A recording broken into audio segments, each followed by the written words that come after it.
Hi, I'm Elowen. My father ran a hospital, the kind that saves everyone else, except me. When I told him I was in pain, he didn't look up from his phone. He just said, "You're stressed, sweetheart." But I wasn't stressed. I was dying of cancer.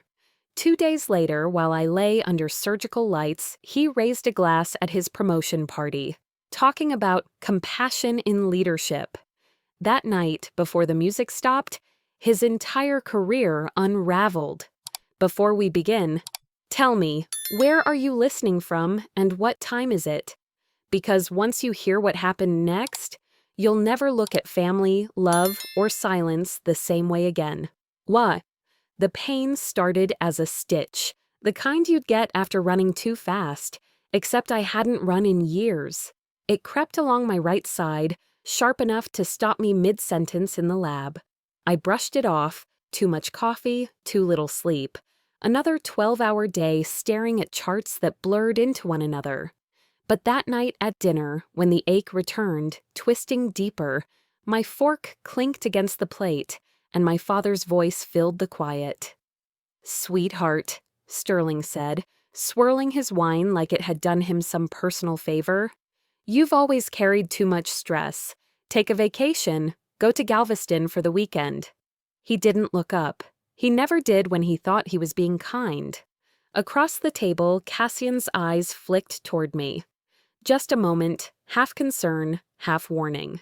The kind of look that said, "Don't argue with him here." I smiled, small and polite. "Sure, Dad. Maybe I'll do that." He nodded, satisfied. Problem solved. But the pain didn't care about family dinners or perfect table settings. It lingered long after the plates were cleared and the lights dimmed, spreading like a quiet rebellion under my ribs. I told myself I could handle it. I was 35, healthy enough, a researcher in the same hospital he ran. I'd seen worse cases, worse odds. But at night, when I was alone, I'd press my hand to my abdomen and whisper, "Please, not this." 2 weeks later, the lab lights felt too bright. I was logging data when the room tilted sideways, and I went down before I could catch the counter. When I came to, Cassian's face hovered over mine, white coat, panic, and love all tangled together. "Elowen, stay still," he said, his voice steady but his hands trembling. I woke again in imaging, the hum of machines replacing the hum of fluorescent lights. Cassian stood beside me, his expression gone tight, his jaw working like he was chewing something bitter. He didn't say it out loud at first, just showed me the scan. Even I could see it, the gray mass blooming where there shouldn't be one. Stage 2, ovarian cancer. The words didn't hit me like a punch. They sank, slow, heavy, like stones in deep water. Cassian's voice cut through. "You need to tell your father." "No," I said, sharper than I meant. "He'll make it about hospital image, not about me." "Elowen, this isn't about pride. It's about treatment." "You know him," I said, staring at the wall. "Everything's PR, even my pain." He didn't argue again, just rested a hand over mine. His skin felt too warm, too real, while the rest of me had already gone cold. By the next week, my father's office was buzzing about his upcoming promotion, CEO of the hospital chain. Delphine, my stepmother, was everywhere, orchestrating seating charts, lighting, the guest list. She had a gift for turning other people's triumphs into photo ops. "Elowen, darling, you'll be there, won't you?" she said over the phone. "It'll mean so much to your father." I hesitated. "It's not really my scene, Delphine." "Oh, nonsense. Wear something elegant. You've been working too much. It'll be good for morale." For morale. That was her favorite phrase. So, I went. The night of the gala, Houston heat pressed against the glass doors of the ballroom. I wore a navy dress, sleeves long enough to hide the faint IV bruises on my arm. The chandeliers threw gold light across the tables, across my father's smile, wide and unshakable. When he saw me, He seemed almost surprised I'd made it. "Alawan, you look lovely, sweetheart." Finally taking my advice, less work, more life. I wanted to tell him how much life I might have left. Instead, I just smiled. "Something like that." He laughed and pinned something to my dress, a silver finch, small and delicate. "Remember," he said, straightening it, "small birds don't get shot." Everyone around us laughed softly, like it was charming, like that wasn't the cruelest thing he could have said to me. Cassian's jaw tightened. He wanted to speak, but he didn't. Not here, not now. I caught my reflection in one of the ballroom mirrors, a blur of satin, wine glasses, and faces pretending everything was fine. My smile didn't quite reach my eyes. If I looked healthy enough, I thought, maybe they'd love me a little more. Later, between speeches and applause, I drifted toward the bar, needing air. Behind me, laughter swelled as the band started another song. I turned just in time to hear my father speaking to a colleague near the buffet. "My daughter just needs rest," he said, voice low, almost bored. "She's fragile, like her mother." The word hit harder than the diagnosis. Fragile. Cassian's hand found mine under the tablecloth when I returned. "We'll fix this," he whispered. I nodded, but my throat burned. I stared into my wine glass, my reflection warped by the rippling red. My lips moved before I could stop them. "I'll make sure they see what fragile really looks like." The band struck its final note, applause rising around us. My father smiled for the cameras, the silver finch glinting under the lights. The applause still rang in my ears long after the ballroom had emptied. Even the drive home felt heavy, the night pressing against the windshield like it wanted to follow me inside. By the time I kicked off my heels, my legs ached, my stomach burned, and that stupid silver pin glinted on the dresser like a warning I couldn't unsee. The week after the gala crawled, the pain didn't come and go anymore. It stayed, dull and deep, pulsing under every breath. I kept a bottle of painkillers tucked inside my desk drawer at work, behind folders marked clinical reports. Every time someone walked in, I'd shut the drawer like I was hiding contraband. People noticed I looked tired but not sick. That's the trick of being a woman in a place like this. You learn how to smile while you're unraveling. "You working too hard again, Elle?" my coworker Josh said one morning, leaning on the doorframe. "You've got that executive pressure look. Your dad rubbing off on you?" I forced a laugh. "Guess it runs in the family." He left with his coffee, and I sat there staring at the computer screen, the cursor blinking like it knew something I didn't want to admit. I studied data for a living, dissecting other people's outcomes, finding patterns in illness, but I couldn't bring myself to open my own chart again. The numbers would be there, waiting, cold, exact, and unflinching.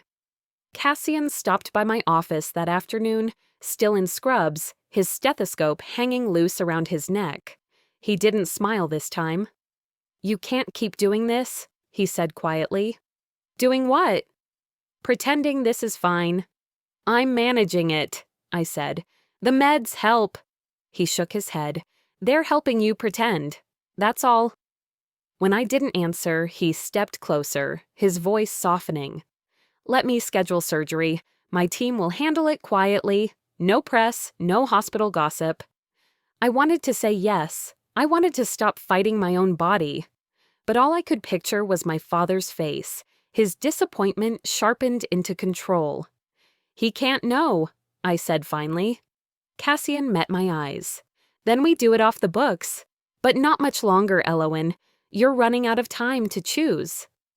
The next day, I found myself sitting across from Dr. Mira Sloan, head of oncology, and one of the few people my father actually feared. Her office smelled like lavender and antiseptic. She read my scans in silence, eyes narrowing slightly, the way people do when they're trying not to show pity. When she finally spoke, her tone was calm but absolute.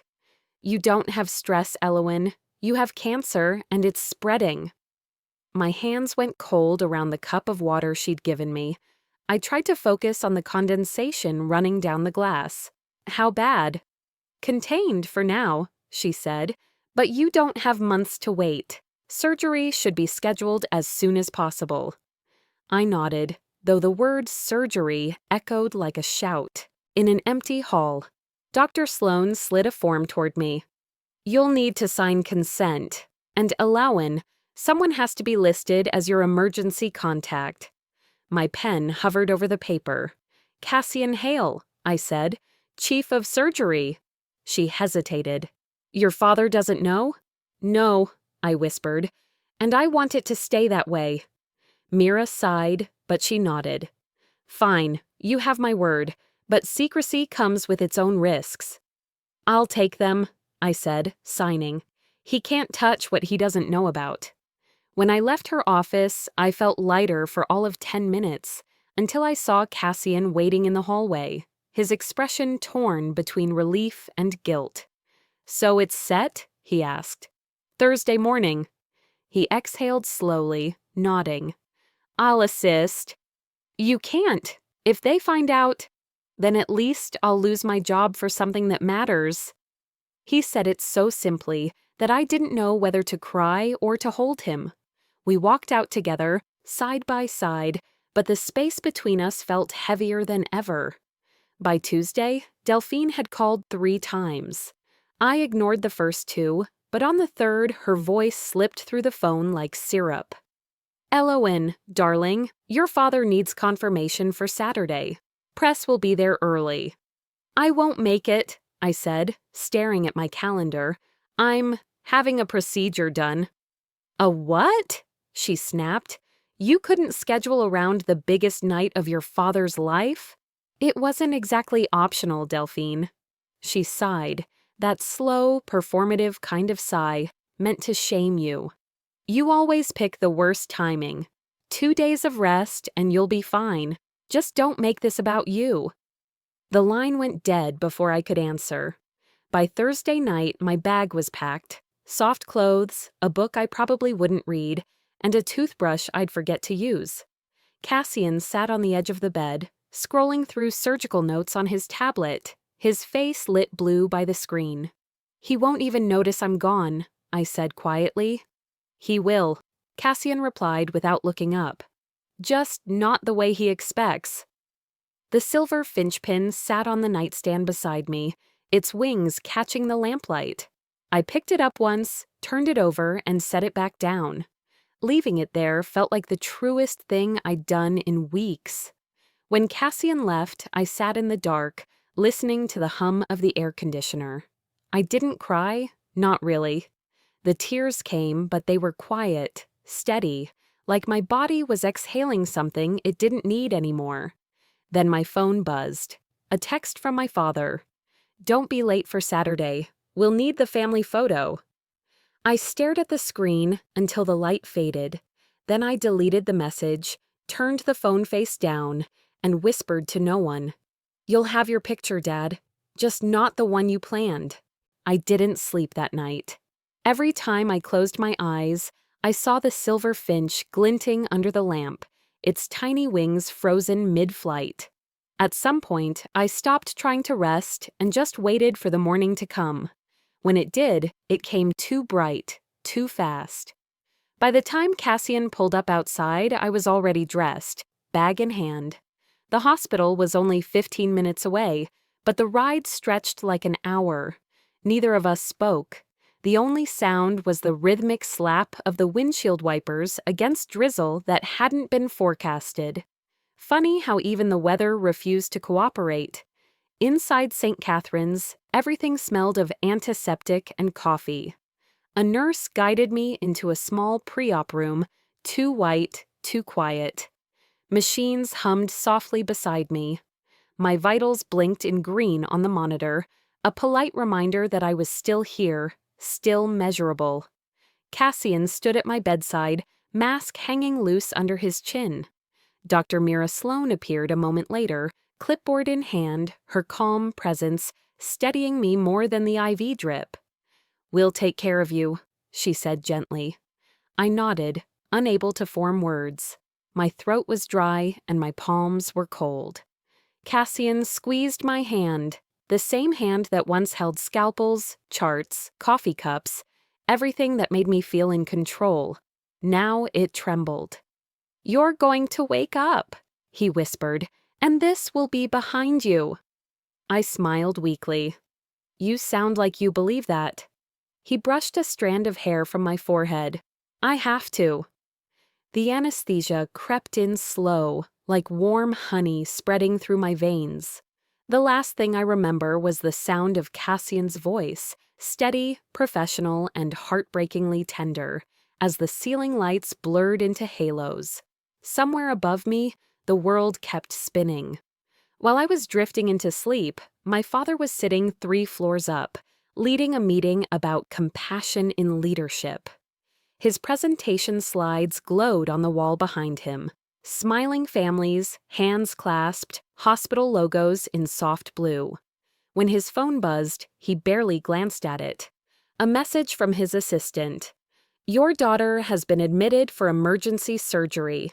He frowned, set the phone face down, and continued. "Our patients need to feel heard," he said, his voice smooth, practiced. "Empathy drives loyalty." The board members nodded. Not one of them asked about me. Downstairs, I lay under lights so bright they erased everything else. My consciousness floated somewhere between dream and noise. I could hear snippets, Mira's voice giving orders, Cassian asking for suction, the beeping of monitors rising and falling like a mechanical heartbeat. "It's worse than we thought," Mira said quietly. Cassian's voice broke through. "We can't wait. If we leave it—" "I know," Mira interrupted. "Prep for extended resection." Time dissolved. I tried to wake, to speak, to tell them I could hear, but my body didn't listen. When I surfaced again, it was dark. My throat ached, my stomach felt hollow, and my limbs were heavy as stone. The world swam in soft shadows. A faint sound of breathing came from somewhere beside me. Cassian, head tilted back against the chair, asleep, still in scrubs. I tried to move my hand. The IV tugged against my skin, reminding me where I was. My lips parted. "Cassian," I whispered. His eyes opened instantly. "Hey," he said softly, leaning forward. "You're awake." I managed a small smile. "Did it work?" "It worked," he said, voice shaking with exhaustion. "But it was close. Mira had to remove one ovary and some surrounding tissue. You're safe now." Safe. The word didn't quite fit. A few hours later, Mira came in, checking my chart. "You'll recover," she said. "But no more stress, not from anyone." I laughed weakly. "Tell that to my father." Her expression tightened. "I sent him an urgent memo during the procedure," she said. "He never replied." Cassian looked away, jaw clenched. When Mira left, he reached into his pocket, pulling out his phone. "There's something you should know." I frowned. "What is it?" He hesitated, then handed me the device. "I didn't mean to spy. I was reviewing the board's conference call recording from this morning, needed to check timing on the operating room schedule, but I heard them." I scrolled. It was a short clip, muffled laughter, male voices, and then my father's unmistakable tone. "She's dramatic, always has been. Stress, that's all. The doctors love making a case out of nothing." Another voice chimed in, joking, "Drama queens in healthcare, right?" Then laughter. Cassian's voice was low. I wanted to delete it, but I couldn't. I felt the tears before I realized they'd started. Not loud, just steady. "So now everyone knows?" "Not yet," he said. "But word's getting around. The nurses, the staff, they're talking." Mira returned later with my chart and an expression that told me she'd heard too. "PR sent me an email," she said, her voice tight. "They're asking for confirmation that your minor outpatient procedure went well." I let out a bitter laugh. "Minor. That's one way to keep the headlines clean. Outside my window, I could see the reflection of the surgical lights still glowing faintly in the hall, their shine caught in the glass, like a ghost of the room I'd just left. Cassian sat beside me again, his eyes tired but fierce. "He's still planning to give his keynote Saturday," he said. "Same speech, same theme. Families heal together." The irony was so sharp it almost made me smile.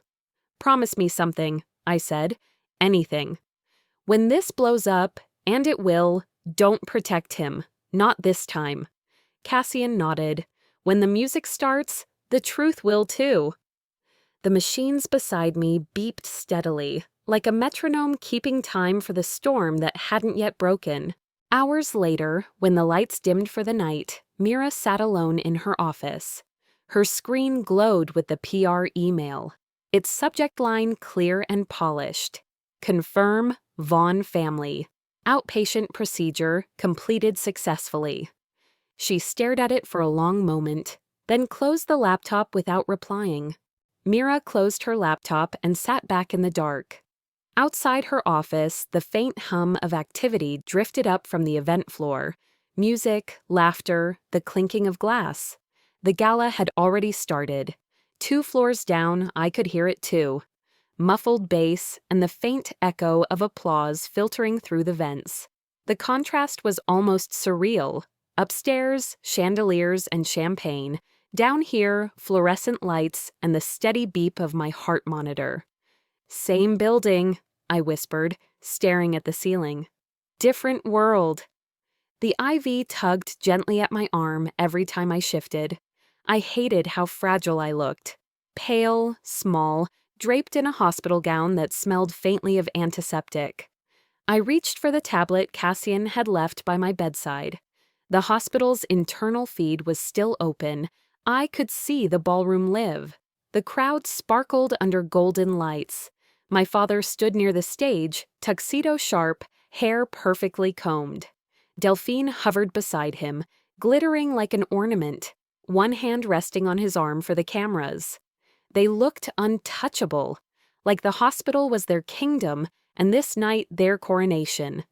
The nurse checking my vitals caught my eye and smiled softly. "Big night upstairs, huh?" I nodded faintly. "Yeah, big night." When she left, the door creaked open again. Cassian. He looked exhausted, still in his suit, bow tie loosened. "I didn't think you'd come," I said. "I wasn't going to," he admitted. "But Dr. Sloan asked me to be on standby, just in case." "Just in case someone up there faints from too much champagne?" He smirked, but it didn't reach his eyes. "She said emergencies come in different forms." I studied him quietly. "You'll see both kinds tonight. Allowin'?" "Go," I said softly. "You don't need to sit here watching me breathe." He hesitated. "You sure?" I nodded. "Go play doctor. I'll be here, pretending the music doesn't sound like it's coming through my bones." He touched my shoulder gently before leaving. The moment the door closed, the silence grew heavier. I turned back to the tablet, adjusting the volume slightly. My father had taken the stage. "Ladies and gentlemen," his voice boomed through the feed, smooth and polished. "Tonight, we celebrate progress, compassion, and the shared values that make St. Catherine's a beacon of care." The audience applauded. My father raised a hand for quiet, smiling the way he always did, as if sincerity could be rehearsed. "At St. Catherine's," he continued, "we believe compassion begins at home." I let out a dry laugh. "Then why am I alone 2 floors below you?" He lifted his glass, the lights catching it just right for the cameras. Delphine beamed. The audience rose to their feet, but something shifted near the back of the room. Cassian's gaze had moved toward the entrance, toward Mira Sloan, still in her scrubs, standing against the ballroom doors. Her presence cut through the glamour like a blade. "Interesting speech, Sterling," she said, her voice carrying clearly even without a microphone. Would you like to tell everyone where your daughter is tonight? The applause died instantly. Dozens of heads turned. My father froze, then laughed lightly, the way powerful men do when they're pretending not to feel cornered. "Dr. Sloan," he said smoothly, "I think this is neither the time nor the place." Mira stepped forward. "You're right. The time was 2 days ago when your daughter was being prepped for a 7-hour cancer surgery while you were rehearsing this speech." The air snapped. You could almost hear the room inhale. "I don't think," he began. "She's in recovery," Mira continued, voice unwavering. "While you're up here talking about compassion and family, she's downstairs fighting to keep the organs you ignored." Gasps rippled through the crowd. Cameras lifted. Someone whispered my name. On my tablet screen, my father's face had gone pale. Delphine stood beside him, frozen smile cracking like glass. "That's a private matter," he said finally, his voice low, sharp. "Private?" Mira's tone sliced clean through the tension. "You made it public when you told your board she was a drama queen in healthcare." There it was, the quote Cassian had recorded. It echoed through the speakers like judgment itself. Cassian stepped forward from the back of the room. "I was in the operating room," he said quietly. "The scans didn't lie, but someone did." The crowd turned toward him. Sterling's jaw tightened. "You're finished here, Hale?" Mira shook her head. "No, Sterling, you are." The murmur turned into a low tide of whispers. Board members exchanged glances, some stepping away, others pulling out their phones. Delphine's hand slipped off his arm. From my bed, I could hear the faint vibrations of chaos above me, muffled shouting, footsteps, the buzz of shock spreading like static. And then, silence. The music stopped. The feed cut to black. For a long time, I stared at the tablet screen, its dark reflection showing nothing but my own tired face and the ceiling light above me. I turned my head toward the window, where I could still hear the faint echo of the band packing up, instruments clattering softly, like a curtain falling. My monitor beeped steadily beside me. I closed my eyes, exhaling a whisper only I could hear. "Before the music did." The silence after the gala was the strangest sound I'd ever heard. No music, no laughter, no more applause bleeding through the ceiling. Just the rhythmic hum of hospital air vents and the faint beep of my monitor. I slept for a few hours, maybe less. When I woke, the world had changed. My phone was vibrating nonstop on the tray beside me. Dozens of missed calls, hundreds of messages. The news alerts just kept coming. Maya sat in the chair near the window, her expression a mix of shock and disbelief. "You're awake," she said, handing me the phone like it was something dangerous. "You need to see this." I blinked against the light and scrolled. Every headline carried my father's name and mine. Hospital executive accused of neglecting his own daughter's cancer treatment. Dr. Sloan confronts CEO live on stage. Would you like to tell them where your daughter is? And then the video, the entire confrontation from the gala. Someone had filmed it. The crowd, the silence. My father's face when he realized the room had turned against him. It was everywhere. Twitter, YouTube, even morning talk shows. Clips on repeat. My father's voice denying everything. Mira's voice cutting him down with facts. Maya whispered, "It's gone viral overnight. They're calling it the compassion scandal." I watched the clip again, the words replaying over and over. "You don't have stress, Elowen. You have cancer and it's spreading." Then my father's tone, cold, defensive, and so very familiar. My stomach clenched. I wasn't angry, not yet. Just hollow. "Same speech, different audience," I said quietly. "Do you want me to turn it off?" I shook my head. "No, let it play." The phone rang again, my father's number flashing on the screen. I almost let it go to voicemail, but something in me wanted to hear his voice. I swiped to answer. "Elowen," he said, his tone sharp, clipped. "Do you have any idea what you've done?" "Me?" I said softly. "I didn't do anything. You've humiliated this family. You and that surgeon, you've ruined everything I've built." I took a slow breath, staring out the window. "I didn't say a word, Dad. The truth did." He exhaled hard through the receiver. "If you cared about this hospital at all, you'd help me fix this. I need you to make a statement. Say it was all a misunderstanding, that you were recovering and—" I hung up before he could finish. For a few seconds, I just sat there, staring at the phone screen until it dimmed. Then I said quietly to the empty room, "He still thinks it's about the hospital. He never realized it was about my life." Later that morning, Cassian came in, his expression grim. "They called me into HR," he said. "Your father's claiming I violated confidentiality. Said I leaked private patient details." My throat tightened. "He's trying to destroy you." "He's trying to make this my fault," Cassian corrected. "But I'm not backing down." I wanted to reach for his hand, but the nurse walked in to check my vitals, so I just met his eyes instead. There was fear there, but also something stronger, resolve. When the nurse left, Mira came in with a folder under her arm. "I'm pulling every record of that surgery," she said. "If he wants to play games with policy, I'll bury him with evidence." "Mira," Cassian said quietly, "you could lose your position." She shrugged. "He's already lost his. He just doesn't know it yet." That night, after they both left, the room felt larger than it had before.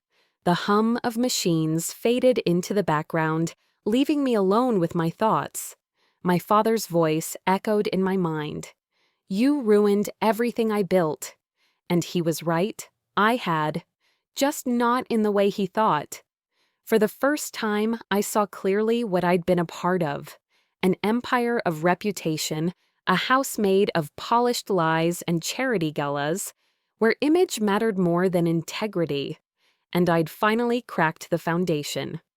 I pulled a small notepad from the drawer beside my bed. My hand trembled as I wrote. Not to him. I was done talking to him. It was to me. You were never fragile. You were never dramatic. You were never small. I wrote it again, slower this time, until the words looked less like defiance and more like truth. Just before midnight, Cassian came back. He was holding something small in his hand. "They found this on your nightstand," he said, placing it on the tray beside me. The silver finch pin. "Thought you might want it back."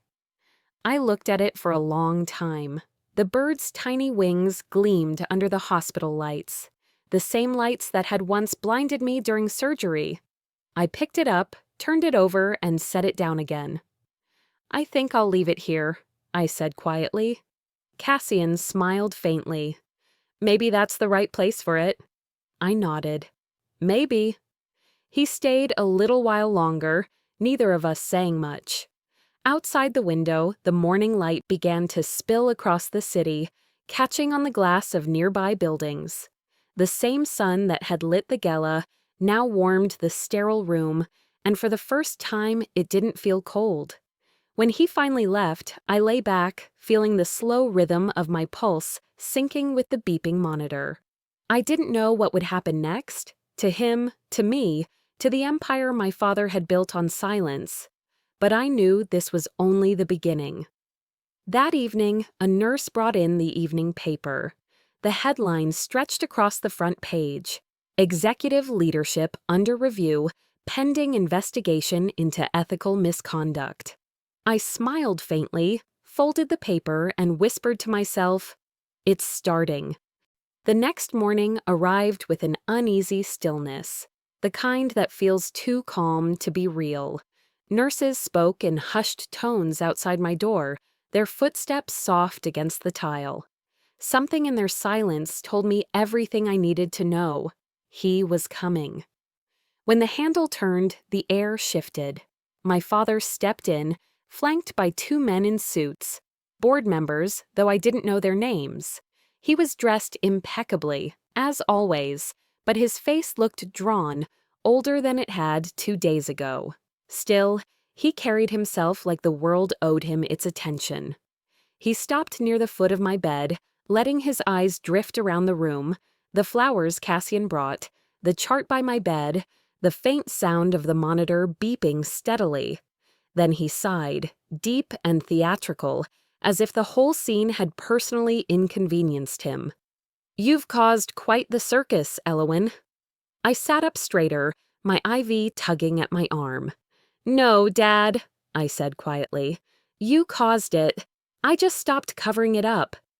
One of the board members shifted uncomfortably. The other kept his gaze fixed on the floor. My father waved them off with a tight smile. "Give us a moment, would you?" The door closed behind them, leaving only the sound of my heart monitor between us. He stepped closer, softening his expression, that familiar, rehearsed gentleness that used to undo me when I was younger. "You know I love you," he began. "You've always been emotional, like your mother. You misunderstood my intentions." The words hit me like muscle memory. The tone, the rhythm. He'd said this before. After arguments, after lies, after every moment he'd made me question my own reality. "I didn't misunderstand," I said. He smiled faintly, almost pitying. "You've been sick, sweetheart. People manipulate you when you're vulnerable. You shouldn't have trusted Cassian. You should have come to me sooner." Every sentence ended the same way, with me being the mistake. My chest tightened. I tried to steady my breathing, but my pulse spiked, the monitor betraying every suppressed emotion I'd spent years disguising. "Stop," I said, my voice shaking. He blinked, feigning confusion. "Stop what?" "Talking like this is my fault." He exhaled through his nose, his patience thinning. "You were never built for this world, Elowin. Too sensitive. That's why you'll always need men like me." It was the cruelest kind of arrogance, the kind that sounded like truth if you'd heard it long enough. Something inside me cracked. The words tumbled out before I could stop them. All I ever wanted was for you to see me, not as your employee, not as a PR problem, not as your mistake, just as your daughter. He looked at me like I'd spoken another language. "I did everything for you," he said flatly.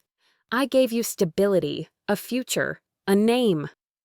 "A name that means nothing outside your building," I snapped. "You built a kingdom, where compassion is a brand and love is a performance." For the first time, his composure slipped. His eyes hardened. "This isn't over." The door swung open before he could say more. Cassian stood there, breathless, his face flushed. "That's enough," he said, stepping between us. Sterling turned sharply. "You don't belong here." Cassian didn't flinch. "Neither do you." For a moment I thought my father would strike him. His hand twitched, his jaw locked, but then he turned and walked out, muttering under his breath. The sound of his shoes faded down the hall, leaving a silence that felt heavier than his presence. Cassian exhaled, his voice softer now. "You okay?" I nodded, though it was a lie. "Yeah, sure." He sat beside me, rubbing his temples. "He's desperate. He'll lash out until he runs out of people to blame. I think I just ran out of strength to care." My voice was barely a whisper. "I'm not sure there's anything left of me to fight with." He didn't try to comfort me. He just stayed, steady, quiet, real. Sometimes that's better than words. When he finally left to attend another meeting with Mira, I stared at the door for a long time. The space he'd occupied seemed to hum with the ghost of every argument I'd never won. Hours passed. Afternoon light shifted to dusk. My reflection in the window looked almost unfamiliar, pale, tired, but somehow clearer. The door opened again, softly this time. Mira stepped in, holding a folder.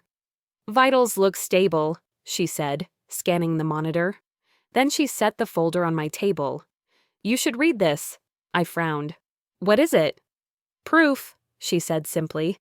"Emails, board minutes, reports, all showing your father covered up medical misconduct years ago, the same ethics violations he blamed others for."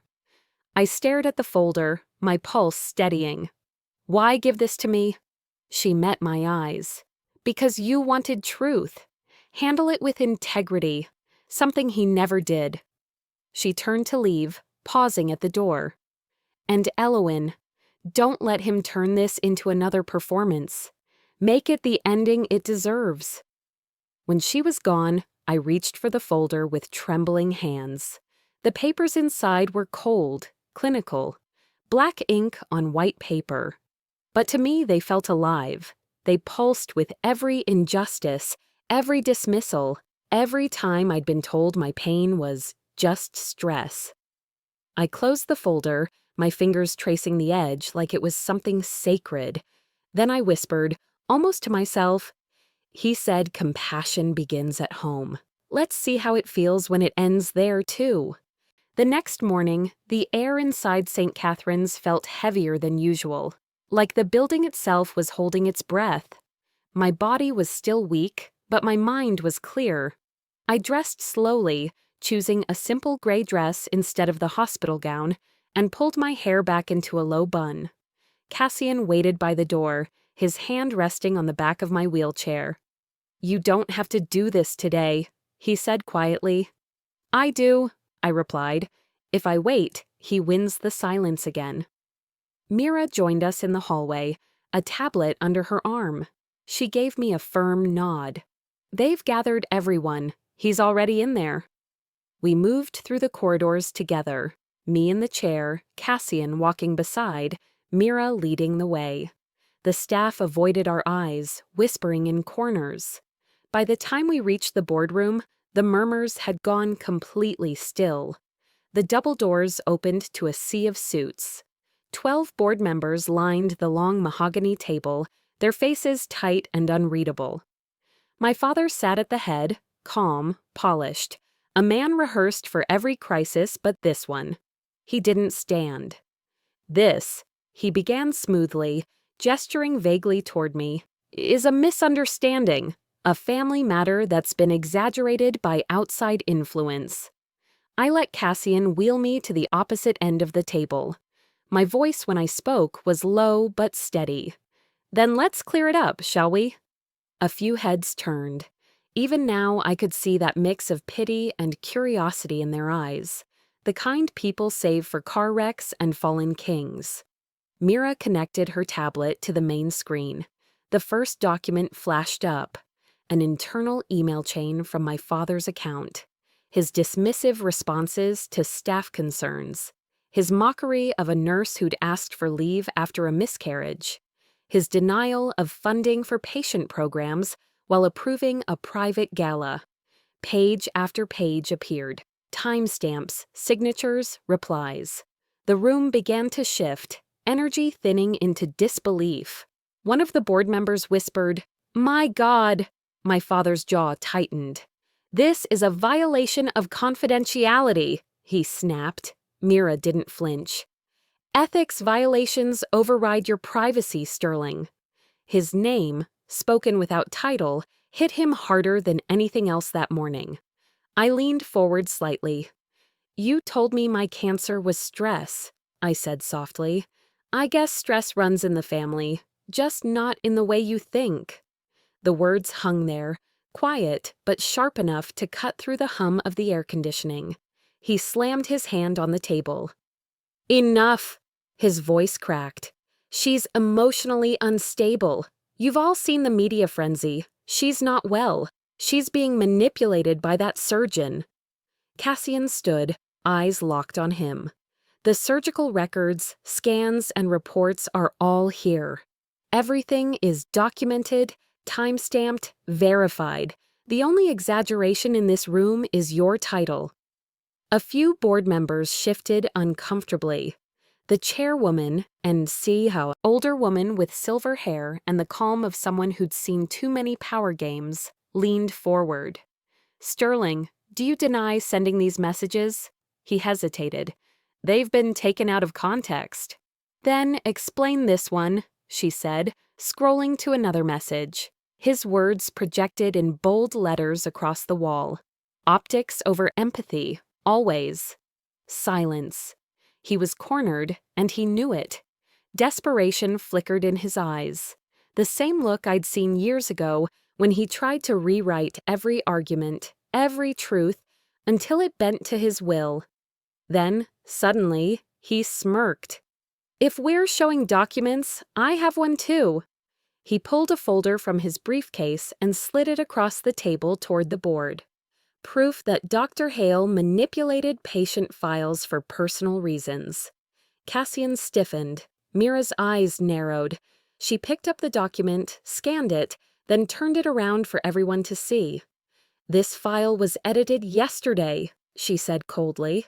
Metadata doesn't lie. My father's face drained of color. That's impossible.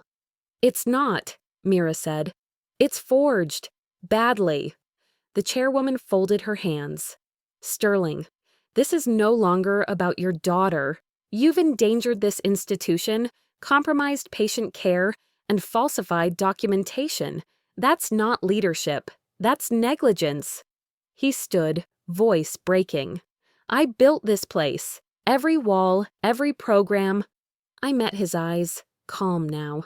You built walls, not care. It was quiet after that. No one moved, no one spoke. Then, one by one, the board members began to raise their hands. Suspension pending termination and investigation, the chairwoman announced, effective immediately. The gavel fell with a soft, final sound. My father's empire, built on performance and denial, cracked in a single breath. He didn't look at me as he left the room, tie loosened, his perfect posture broken. The cameras outside caught him just as the doors opened, flashes reflecting off his face. He didn't wave, he didn't speak, he just walked through them. A man undone by his own reflection. Inside the boardroom, no one said anything for a long moment. Then Mira exhaled slowly. You did it. I shook my head. No, he did it to himself. I just stopped protecting the wreckage. Cassian reached for my hand, his palm warm against mine. For the first time in months, I felt something close to peace. Not triumph, not relief, just stillness. The halls outside were quiet again, but this time the silence didn't feel heavy. It felt earned. When we stepped out of the building, sunlight hit my face. A wall of reporters waited behind the barricades, shouting questions, cameras flashing like lightning. I didn't stop, didn't answer. I took one slow breath, lifted my chin, and walked past them. For the first time, silence belonged to me. For the first time, silence belonged to me. But it didn't last long. By dawn, it had been broken by the sound of my phone vibrating across the nightstand again, a cruel echo of the days after the gala. I reached for it, still half asleep, and the screen lit up with a dozen notifications.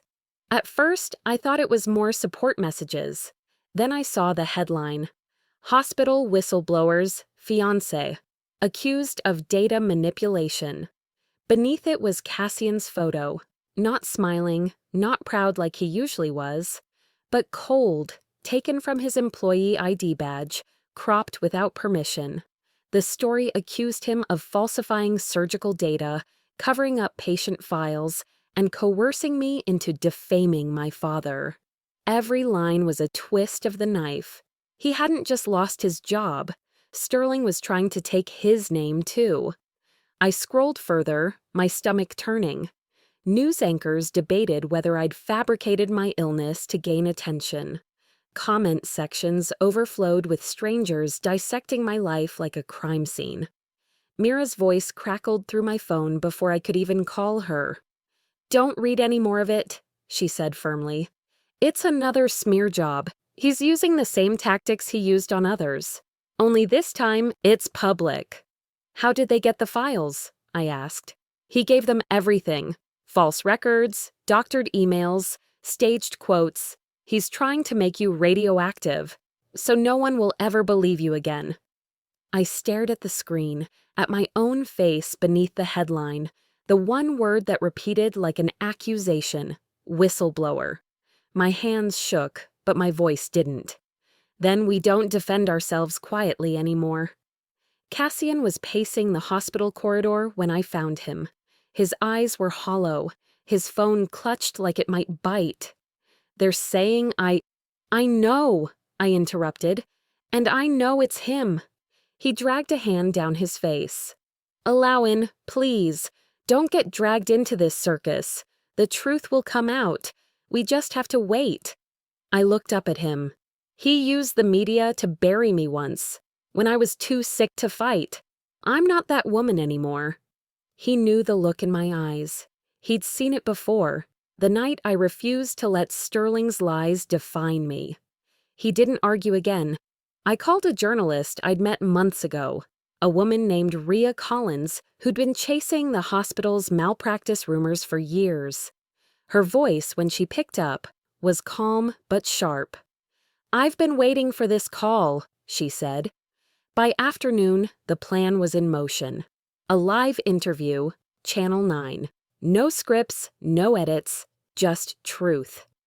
Before I left the hospital, Mira stopped me at the elevator. She held something small in her palm, the silver finch pin.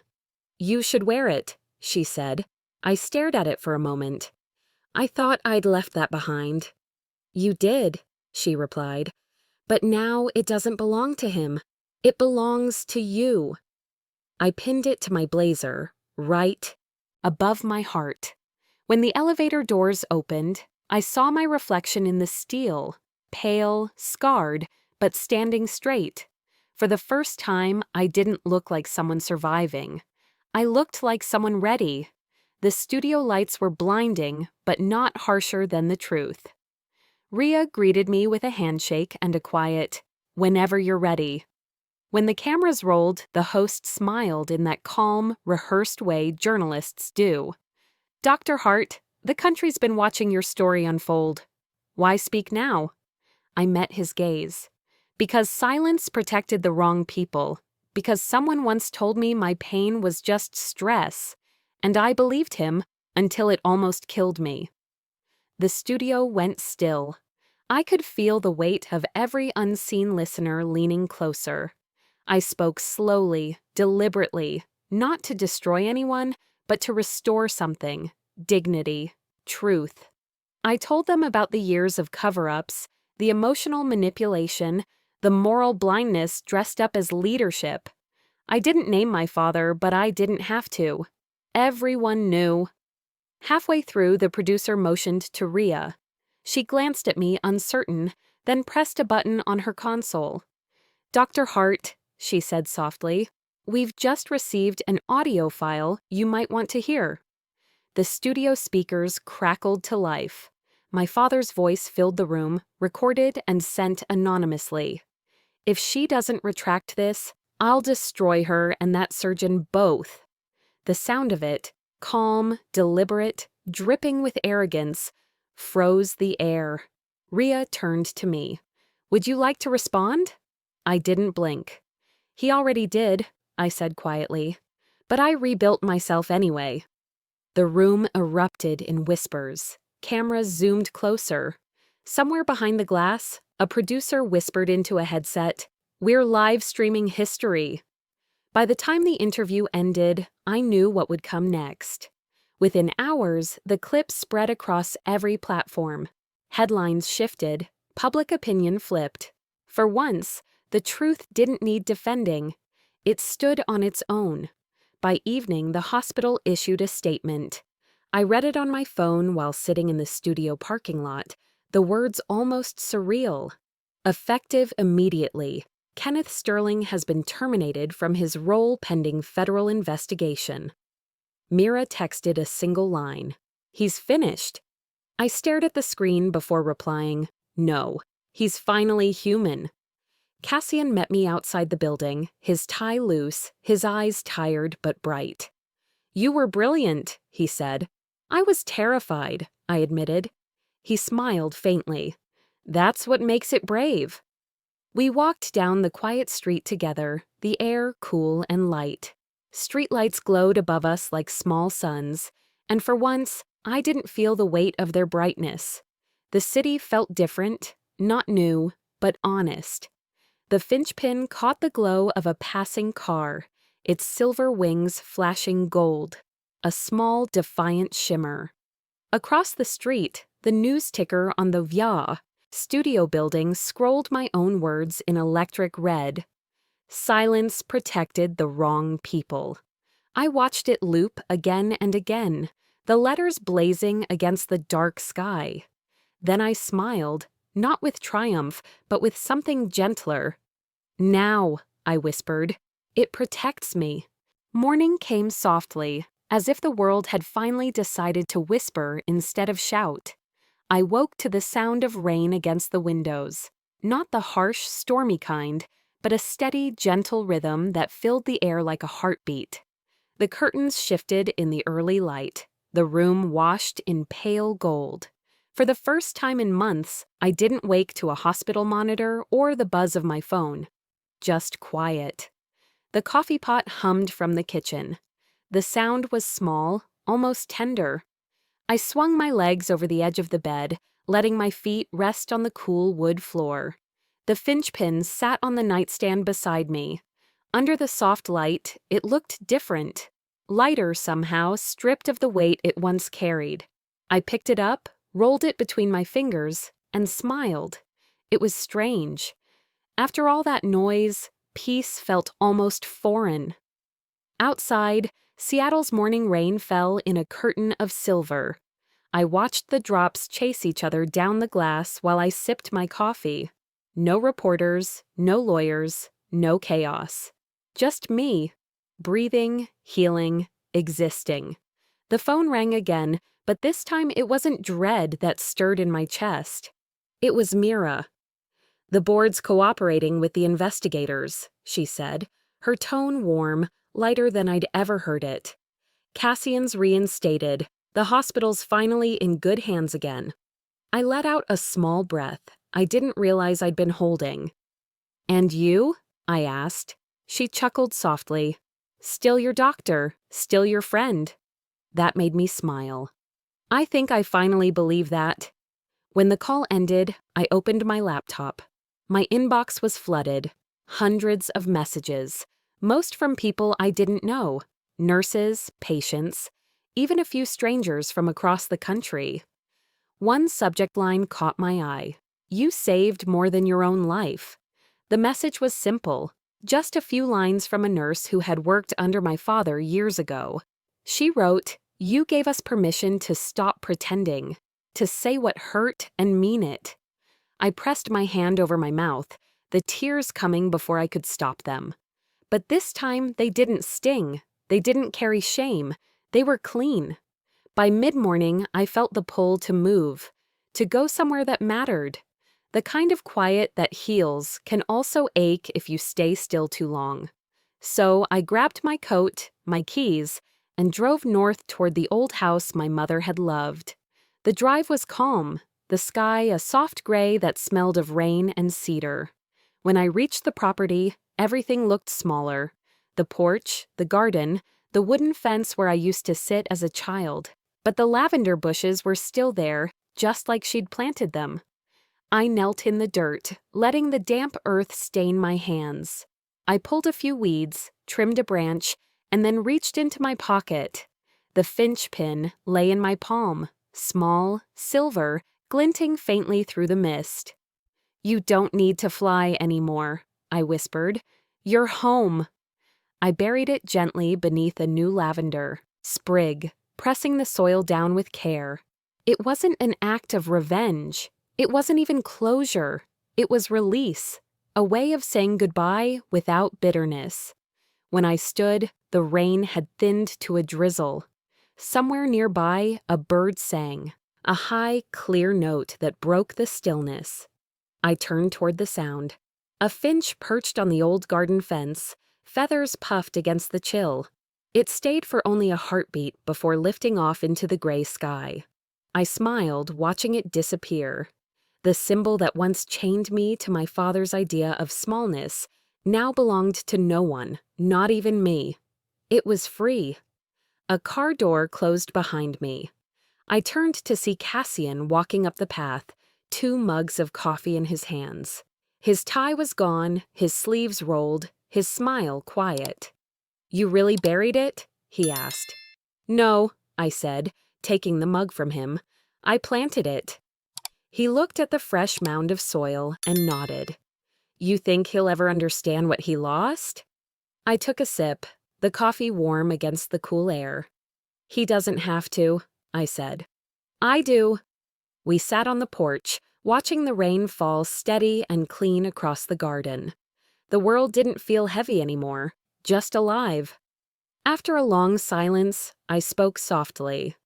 "You know, for years, I thought silence meant safety, that if I stayed quiet, I wouldn't be the problem." Cassian looked at me, waiting. "But silence doesn't protect the broken," I continued. "It protects the comfortable. And once you stop choosing comfort over truth," I paused, smiling faintly, "you finally begin to live." He reached over and took my hand. We sat like that until the clouds began to break, light spilling through in faint streaks of gold. As I looked out toward the horizon, I thought of everything that had led me here. The lies, the pain, the fight, the moments I thought I'd never make it through. And yet, here I was, not triumphant, just whole. My father lost his legacy that night. I found mine, and it was never built on applause, only honesty.